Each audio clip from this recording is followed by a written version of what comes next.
Good morning. Today is the 15th of October. We are currently in Fresno, California. This is the President's trip to Fresno, California, Riverside, California, Tokyo, Japan, Manila, Philippines, Bangkok, Thailand, Singapore, Bali, Indonesia, Cabanera, Australia, and Honolulu, Hawaii. As we are, like I was saying, right now we are currently in Fresno, California.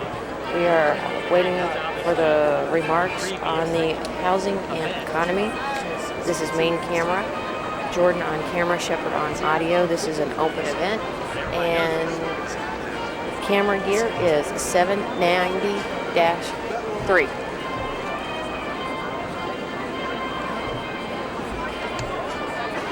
President of the United States.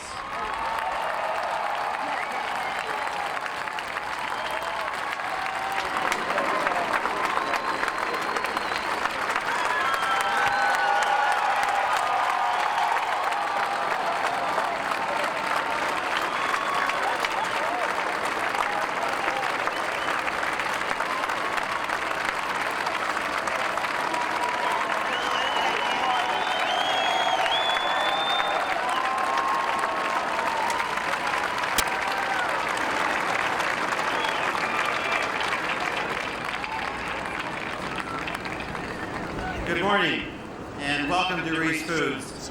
I'm Fred Ruiz, co-founder and chairman of the company. Speaking on behalf of everyone at Ruiz, everyone in Dinuba, and in fact, everyone in the San Joaquin Valley, President Bush could not have selected a company, a community, or a part of California that is more representative of America. We are all ordinary people who have a tremendous desire to succeed. We dream, we work hard, we're not afraid to take risks and improve the quality of our lives. And we trust and care about each other. Every one of us right here, right now, represents the San Joaquin Valley at its very best. People of all backgrounds and all walks of life. We are the future of America, and we believe in the American dream. I know because my father and I dreamed 40 years ago, and now our entire family has been blessed because that dream has come true. So today is an incredible experience to kick off our company's 40th anniversary celebration. As the President shares his vision on housing and the economy, a vision that I am certain will serve to help us achieve our dreams and better the quality of our lives. Ladies and gentlemen, it is now my honor to introduce to you the President of the United States, President George Bush.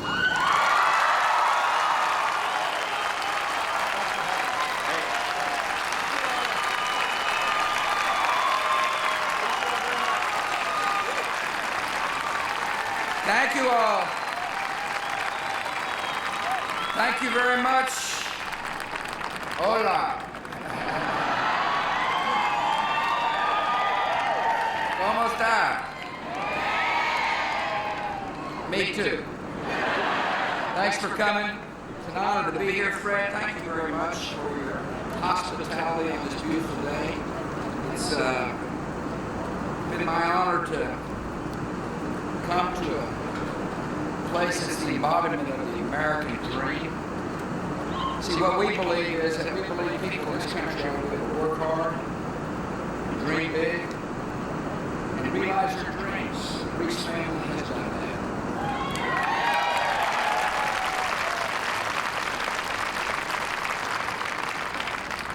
Started with Grandma Rosie's pots and pans and the first batch of enchiladas.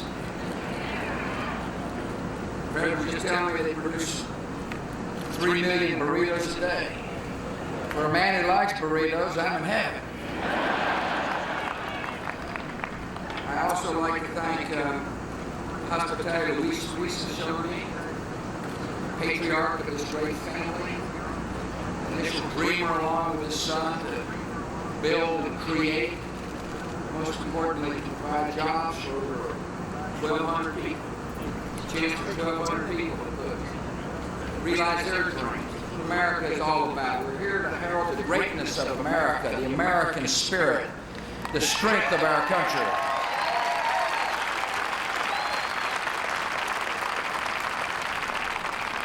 had the honor of meeting Kim Ruiz back, who's the vice chairman of Ruiz Foods. Met the entire Ruiz family. You got a big family. My only advice to the kids that were there was listen to your mother. I'm listening to mine. She's given me plenty of advice, I want you to know. I appreciate the president of this company, John Signorio.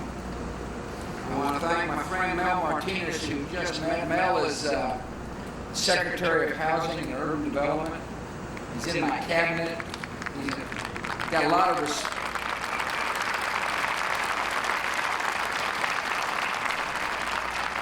He's got a lot to do about housing initiative I'm going to talk about here in a minute.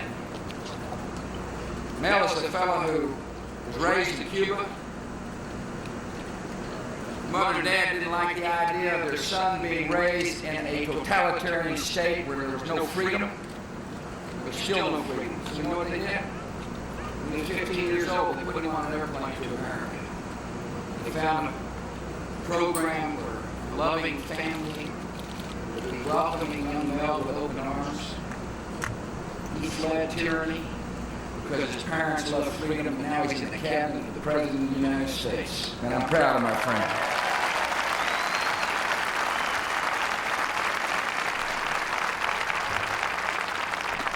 Congressman Devin Nunes is with us today. Congressman, thank you for coming.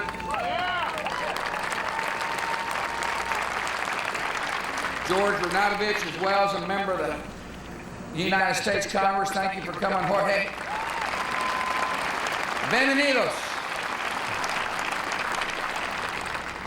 Had the honor of driving from the airport to this facility with the mayor of Fresno, Alan Autry.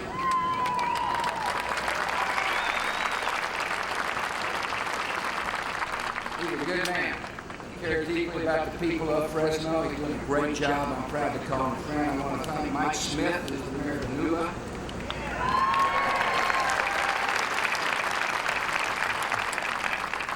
We just had what we call a roundtable discussion, and we had a square table about home ownership, the idea of people owning a home is part of the American dream. Fire Assembly's the home builder here was here. Carol Pierce is the director of Housing and Consumer Credit. The Azell family were all sharing with me their stories and what they're doing to help people on home. I want to thank you for coming. When I landed at the airport, I met a fellow named Denny Glacius.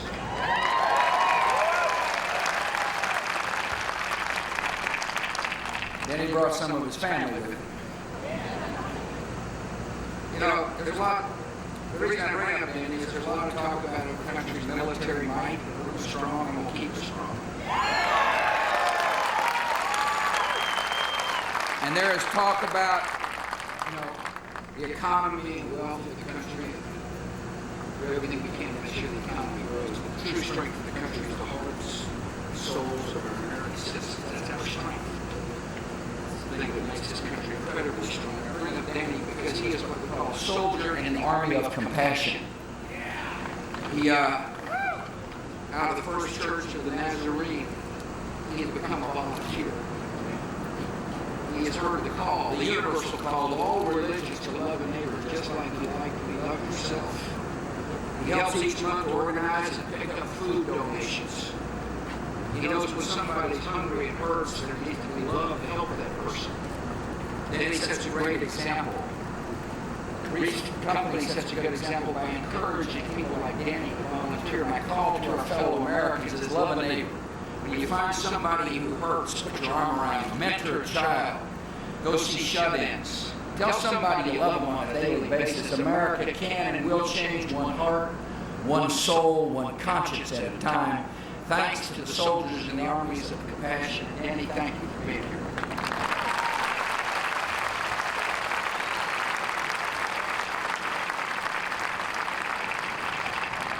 Tomorrow I get to meet the governor-elect. I'm looking forward to it.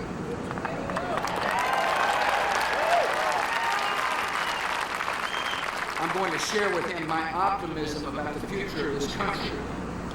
Can't wait to talk to him about why I believe that America is on the right path. It's on the path to making sure this nation is secure, the world is more free and peaceful.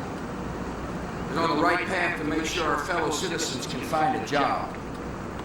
I'm optimistic, and I have reason to be optimistic. Our country's overcome a lot during the last couple of years. I want to remind you right quick what we have overcome, particularly as it relates to our economy. First of all, the stock market started to decline in March of 2000.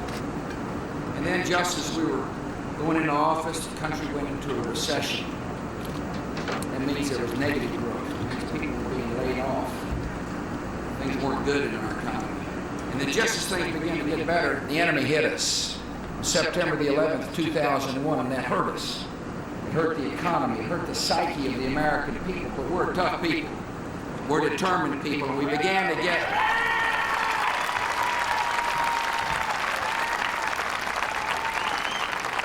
We began to get right, and all of a sudden we found out that some of the leaders in corporate America forgot what it means to be a responsible citizen. They didn't tell the truth. And that hurt us. It shook the confidence. And then we had to march to war, both in Afghanistan and Iraq. All of these provided great challenges to our economy. But we acted in Washington, D.C., passed tough laws, tough new laws. It says to the corporate criminal, you'll be brought to justice for not telling the truth to your employee or your shareholders. We also passed taxes. See, I believe that if somebody has more money in their pocket, that person is going to demand an additional good or a service. And when that person demands a good or a service in our marketplace, somebody will produce a good or a service. And when somebody produces that good or a service, somebody is more likely to find work. The best way to get out of a recession and to encourage job creation is to let the people keep more of their own money.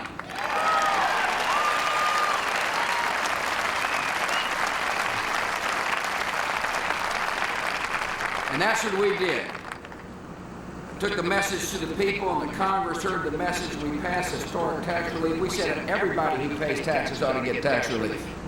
If you're going to have tax relief, let's just treat everybody the same. You pay taxes, you get tax relief. We're not going to try to pick or choose winners.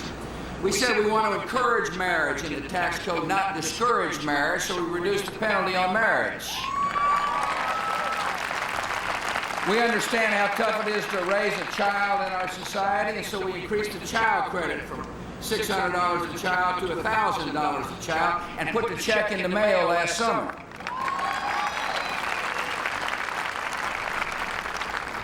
We wanted to make sure that people had incentives to invest, so we reduced the tax on capital gains and dividends. And we want people, whether you're a farmer or a rancher or a small business owner, to be able to pass your assets on from one generation to the next without the government stepping in the way again, and so we got rid of the death tax.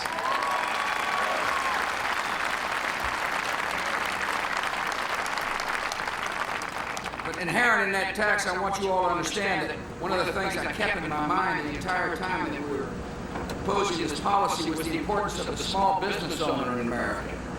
Most new jobs in America are created by small businesses. Most small businesses pay taxes at the individual income tax rates. And so when you hear me talking about cutting individual taxes, I want you to remember that it benefits a lot of small business owners. If you're interested in creating jobs, you want to provide incentives for expansion to those who create jobs, and that's the small business owner right here in the United States of America.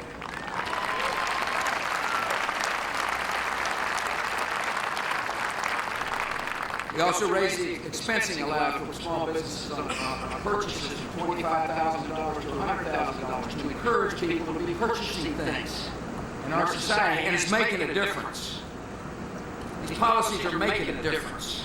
We're overcoming the challenges we have faced. Our economy is growing.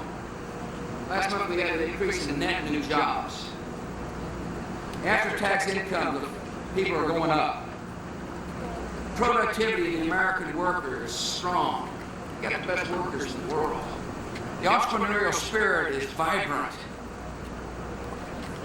And low interest rates have encouraged a housing boom here in America. And that's good. That's good. Low interest rates mean that people, for example, have got the capacity to refinance their home. Probably some of you all have done that. that's helped our economy. The Azels who I met with, they Kelly and Dan, by the way, they did a stretch in again. Told them I need a lesson or two. He said that they were able to take their first home, their newlywed. First thing they do is they buy a home, thanks to low interest rates. Fantastic way to start off your marriage. They then were able to refinance, which meant they could do some remodeling on their home. They paid off the loan of their car.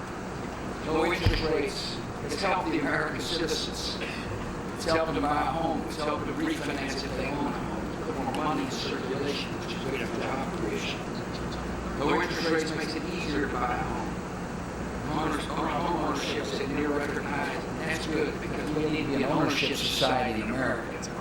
We want people owning their own home. If you own your own home, you have a vital stake in the future of this country. And even though home ownership is at near record high, you have too many of our fellow citizens who happen to be minorities who don't own a home. 75% of the Anglos in America own a home. The minority home ownership in America is below 50%. And it seems like to me we've got to do something about it. If it's good for America that people own a home, we want people from all walks of life owning their own home. So I laid out a goal. I said over the next decade we want there to be 5.5 million new minority homeowners. That's why Mel's here. He helped set the goal. He's going to help implement the federal policy I'm about to describe to you. I had to meet that goal. Last year we did a pretty good job. There's now 809,000 new minority homeowners in America. And that's positive for the country. It's good for the economy. It's also good for the spirit of our country that more people are owning a home. But here's some of the things that we intend to do, and we discussed today earlier. Sometimes people have trouble finding the down payment for a home. It makes it nervous when they hear the down payment. We need to have a down payment fund to help people with down payments if they qualify. The Congress, House passed my request for $200 million a year to study the Senate needs to act. They're interested in closing the minority home ownership gap. They need to act on the down payment fund. A lot of times people think about buying a home and they don't like the complexity. They don't understand what it means and how to buy a home. It's obviously a big deal when somebody purchases a home. It's confusing. People get nervous about it. So we need more counseling and more education to make sure our fellow citizens know what it means to buy a home and to get comfortable with the idea of buying a home. So double the amount of money available for community-based programs, faith-based programs, people to be able to brief their parishioners and or their fellow citizens about the opportunities and the hope and what it takes to be able to purchase a home. And finally, one other thing we're doing is, amongst many, by the way, is simplifying the process to buy a home. A lot of people thinking about buying a home, and all of a sudden they take a look at the fine print, and it kind of makes you nervous. You see a thick pile of paper with fine print, you're not exactly sure what you're buying into. So not only do we need to have counseling and education, we got to make sure that the forms are more simple so that people know what they're doing. We're going to close this gap in the good of America. I've also put out a 6-point plan I want to share with you right quick that the Congress must pass in order to make sure the momentum of our economy continues. First and foremost, we've got to do a better job of controlling the high cost of health care. Small businesses need to be able to come together and form what's called associated health care plans to reduce the cost of health care.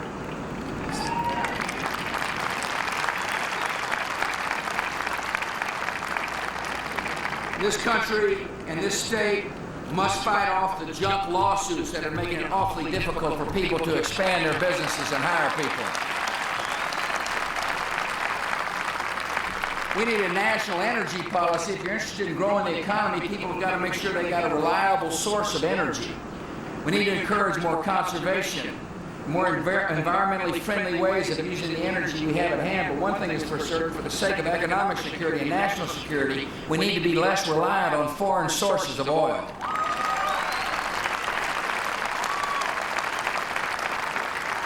We need to cut out useless regulations and red tape that oftentimes come from Washington probably Sacramento for that matter. We need to make sure that our trade policy opens up markets and creates a level playing field. I want to be selling U.S. farm products all over the world.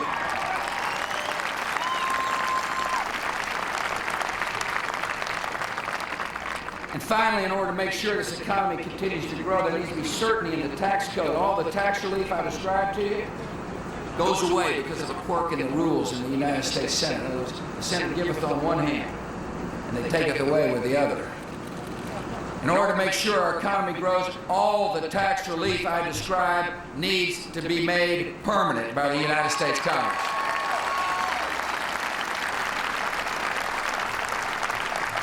Now we're overcoming the challenges to our economy. And I also want you to know we're answering the great threats to our security. September the 11th, 2001 moved this country from grief to action. We made a pledge that day. And we have kept that pledge. That we will bring the guilty to justice and we will take the fight to the enemy.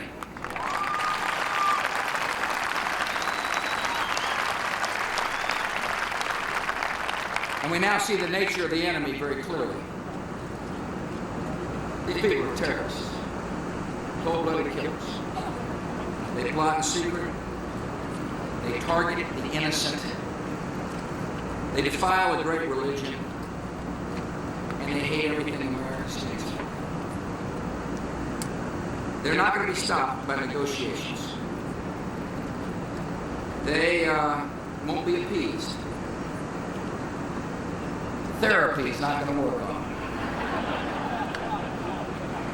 They must be fought, they must be found, and they must be defeated.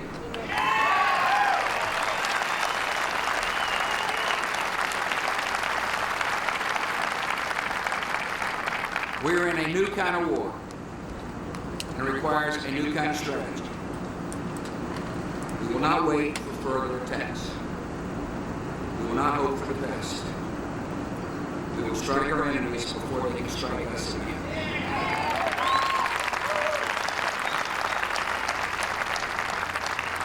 We've taken unprecedented steps to protect this homeland. We have a solemn duty to do so. Yet wars are won on the offensive. And America and our friends will stay on the offensive. We're hunting down the Al-Qaeda wherever they hide. Whether it be from Pakistan, Iraq, or the Philippines, or the Horn of Africa, we're making good progress. Nearly two-thirds of Al-Qaeda's known leaders have been captured and killed. The resolve of this nation is firm, and it is clear. No matter how long it takes, all who plot against America will face the justice of America.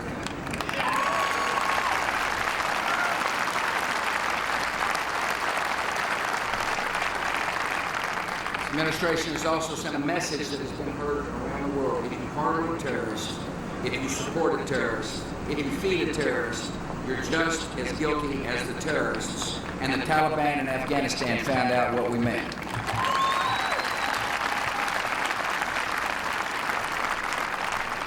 Thanks to our great military, Afghanistan is no longer a haven for terror. America is safer from attack, and the long-suffering people of that country are now free. You need to remember, thanks to our nation and the coalition of nations, many young girls now go to school for the first time in Afghanistan.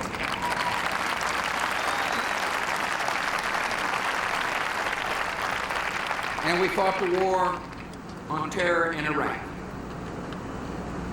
The regime of Saddam Hussein possessed and used weapons of mass destruction. The regime of Saddam Hussein sponsored terrorist groups. The regime of Saddam Hussein inflicted terror on its own people. Nearly every nation recognized and denounced this threat for over a decade. And finally, the United Nations Security Council in Resolution 1441 demanded that Saddam Hussein disarm, prove his disarmament to the world, or face serious consequences. The choice was up to the dictator. and he chose poorly. I acted because I was not about to leave the security of the American people in the hands of a madman. I was not about to stand by and wait and trust in the sanity and restraint of Saddam Hussein. So we acted in one of the swiftest and most humane military campaigns in history.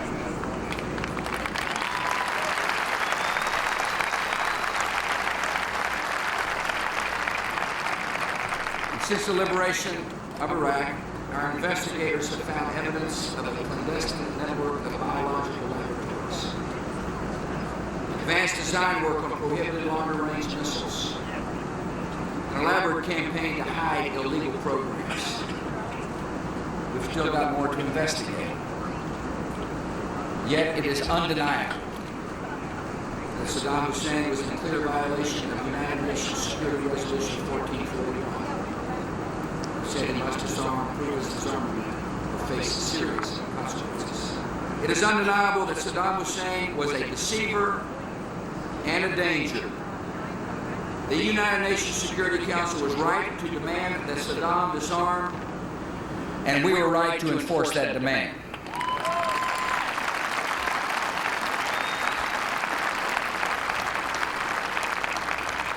Who can possibly think the world would be better off with Saddam Hussein still in power? Surely not the dissidents who would be in his prisons or end up in the mass graves. Surely not the men and women who would fill Saddam's torture chambers or rape rooms. Surely not the families of victims he murdered with poison gas. Surely not anyone who cares about human rights and democracy and stability in the Middle East. There's only one decent and humane reaction to the fall of Saddam Hussein. Good riddance.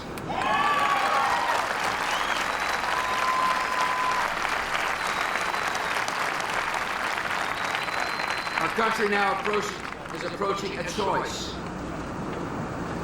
After all the action we've taken, after all the progress we've made against terror, there is a temptation to think the danger has passed. The danger hadn't passed. Since September the 11th, 2001, the terrorists have taken lives in Casablanca, Mombasa, Jerusalem, Amman, Riyadh, Baghdad, Karachi, New Delhi, Mali, Jakarta. Today, American died as a result of a terrorist attack in Gaza. Now, they continue to plot. They continue to plan against our country and our people. America must not forget the lessons of September the 11th.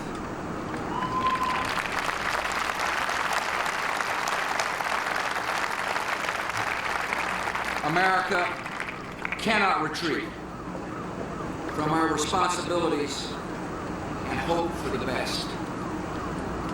Our security will not be gained by timid measures. Our security requires constant vigilance and decisive action. I believe America has only one option.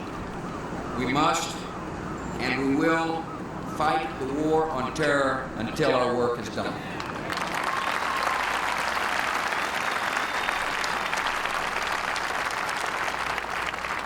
Fighting on many fronts, and Iraq is now the central front. Saddam holdouts and foreign terrorists are desperately trying to undermine Iraq's progress. See, they hate freedom. They can't stand it all. A peaceful and hopeful society. They want to throw the country into chaos. The terrorists believe their attacks on innocent people will weaken our resolve. They don't understand our country. See, they believe we'll run from a challenge. This country will not be intimidated by a group of cold-blooded killers. This country will stay the course.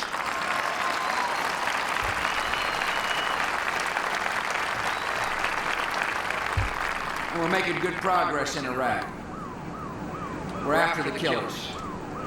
got better intelligence now. The Iraqi citizens are coming forward to help us secure their own country. We've got great strike teams, brave soldiers who are moving on a moment's notice to bring people to justice. At the same time, we're making the country more secure. We're opening up hospitals and schools and roads, bringing electricity to people who suffer in the hands of a tyrant who spend his money on weapons, palaces, and people. Slowly but surely, this country is emerging as a peaceful, democratic, and hopeful place, and that's in our national interests. A peaceful and hopeful Iraq will make America more secure because there will be freedom in the heart of the world that needs freedom. Free countries don't attack their neighbors. Free countries are peaceful countries. But we also believe something else about freedom. We don't believe that freedom is America's gift to the world. We believe freedom is the God Almighty's gift to each and every person in the world.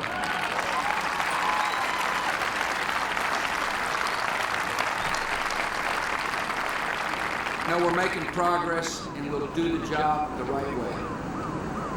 We'll make sure that Iraq has got a constitution and free elections. We'll make sure the job gets done the right way so that the Iraqi people will show the Middle East and the world that liberty is the hope and the right of every day. Work in Iraq and work on the war against terror has been tough. It's been hard. We're doing our duty to future generations of Americans. We're doing our duty to make sure that we spread freedom and peace, and at the same time, make America more secure. This country's overcome a lot. We've overcome attacks and recessions, corporate scandals. We've overcome tyrants, people who harbor terrorists.